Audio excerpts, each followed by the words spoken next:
Pregame.com.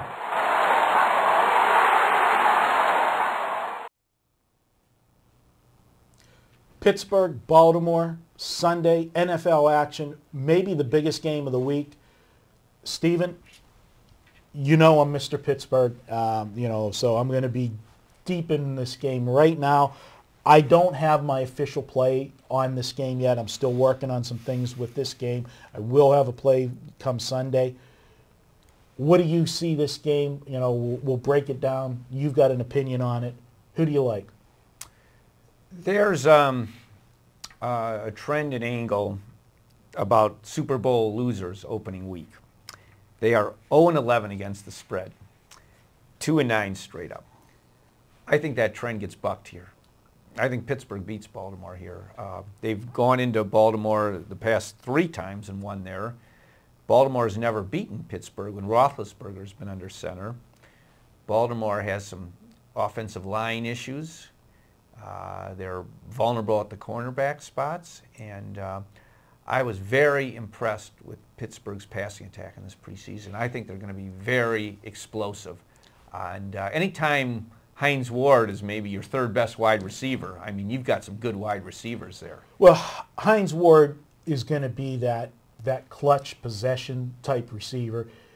The big plays from Hines Ward you're not going to see, when they're inside the 20, and he's running those precision patterns in the end zone, yeah, you're going to see him. But you're not going to see the big plays from Hines Ward.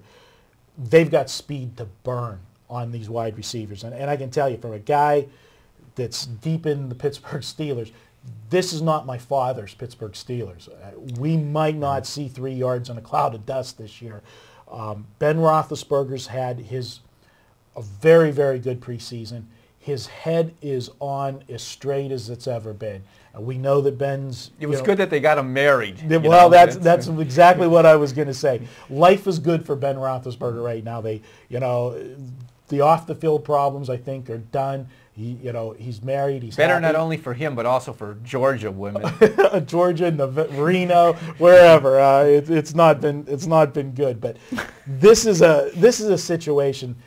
It's almost a shame that these two got a buck in the first week, because it gives one of the teams a leg up. Most every pundit, expert, whatever you want to call them, that looks at the AFC North, this is a 2-horse race. These are 2 of probably the 5 best teams in the AFC, general consensus. They're going to finish 1-2. One's going to win the division.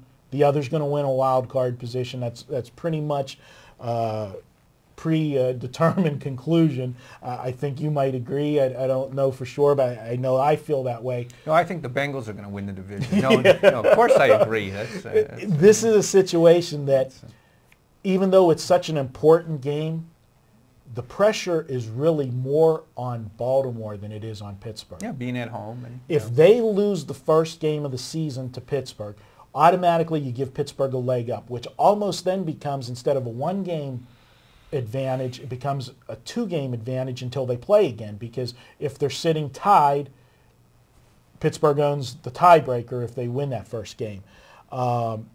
They don't play again until November, a game that I personally will be at this November. It's Sunday night, November 6th. Sunday night football, these two, doesn't get any better. Be a special night for me, because that's my birthday. I'm going to be celebrating it in Pittsburgh. Mr. Pittsburgh, what better way to celebrate your 50th birthday than to do it back there? So I'm excited about that. Will they be retiring your jersey? I don't know, but up there with Franco Harris. This week, just a side note, and I want to give a shout out to a buddy back home. We never do this on the tape, but RJ's not here, so I'm going to get to do it. A shout out to my good buddy Jim Augustine back in Pittsburgh. He was instrumental in putting the Pittsburgh Tribune Review writer in touch with me. They did a feature article on me over the weekend. Oh, great. About my sports handicapping, and hometown boy goes to Vegas. So it was kind of good. We got the story posted in the forum. So that was kind of a big thrill for me, and I wanted to thank Jim for helping put that together. Pittsburgh, they are the best wide receiver core I've seen maybe since Stallworth, Lynn Swan. They've got an explosive offense. Yeah. And I think Tomlin is smart enough to know the league is changing. Running is great, but you've got to score points. And what will be nice is why Pittsburgh has always been so successful is because they can run the game, is that when they do have the lead, they can protect the lead, in those fourth quarters with killing some clock. But I think they're going to have some big leads this year if they turn this offense loose. Well, this may surprise you, but I have more concerns with Pittsburgh's defense. Now, let me explain that, which may sound like an outrageous statement on the surface, but they're very old on defense. 3 of their key players, including James Harrison, are 33 or older, and Harrison's off-season surgery did not look good in preseason. He could really be slowing down considerably. Now, what happened to Pittsburgh in the Super Bowl? Their cornerbacks got lit up. Have they upgraded their cornerback spots, Marco? No, I haven't seen it. No. Well, how can you go into the... and Flacco, by the way, plays much better at home. He's scary at home, Flacco. I mean, not that good on the road, but he's a good home quarterback.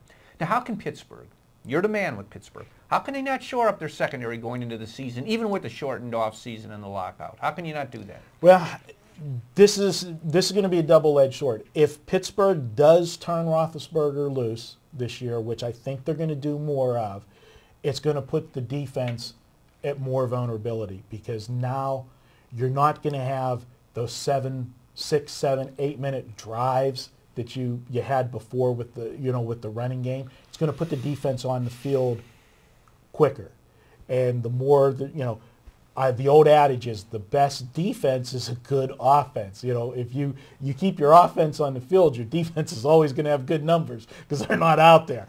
So I think you will see a rise statistically.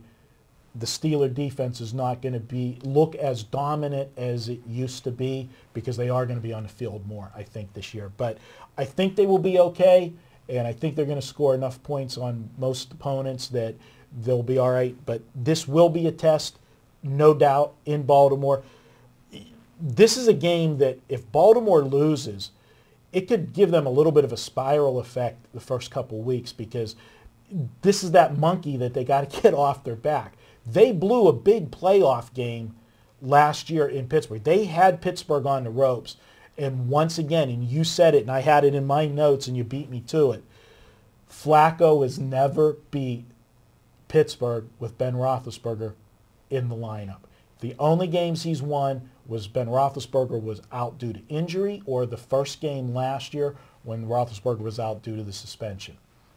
Hasn't done it. Until he does, you can't totally embrace Baltimore.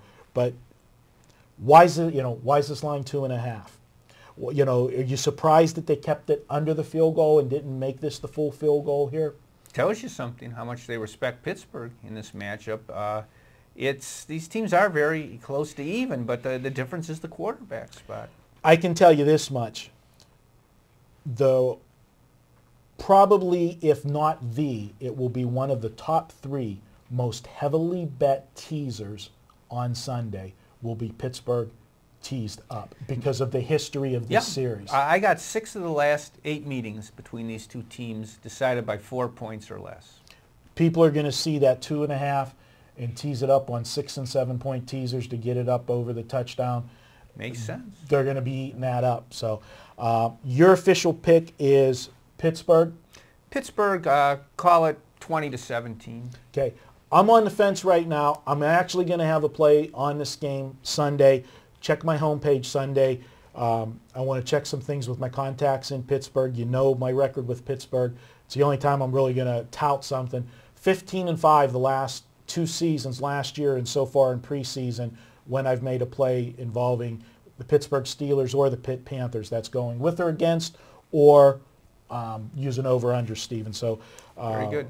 I pride myself on those Pittsburgh picks. So check that out Sunday. Stephen Nover, official pick, Pittsburgh Steelers. We're going to be right back. Next play we're going to look at, it's actually Stephen's best bet. It is the Philadelphia Eagles at the St. Louis Rams. We'll do that game next.